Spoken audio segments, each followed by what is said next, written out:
রসুলের যুগে মসজিদ ছিল রাষ্ট্রীয় কার্যালয়, আর এখন মসজিদ হলো সামাজিক উপাসনালয়। রসুলের যুগে মসজিদ বানানো হতো রাষ্ট্রীয়ভাবে, আর এখন মসজিদ বানানো হয় জনগণের দানের টাকায়। রসুলের যুগে মসজিদে বসে খলিফারা রাষ্ট্র শাসন করতেন, আর এখন বলা হয়ে থাকে মসজিদে দুনিয়াবি কথা বলা হারাম। রসুলের যুগে খতিবরা ছিলেন রাষ্ট্রীয় অথরিটি, আর এখনকার খতিবরা হলেন মসজিদ কমিটির বেতনভুক্ত কর্মচারী।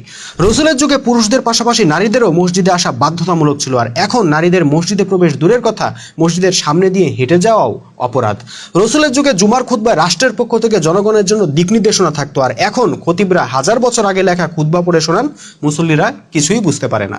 রসুলের যুগে মুসল্লিরা জুমায় যেতেন কারণ জুমার দিন এলাকার সকল সমস্যার সমাধান পাওয়া যেত, আর এখন মুসল্লিরা জুমায় যান কারণ ফতোয়া আছে পরপর 3 জুমায় না গেলে বউ তালাক হয়ে যাবে। হয়তো এজন্যই আল্লাহ রসুল বলছেন এমন সময় আসবে মসজিদ সমূহ জাঁকজমকপূর্ণ ও লোকে লোকারণ্য হয়ে যাবে, কিন্তু সেখানে হেদায়া থাকবে না।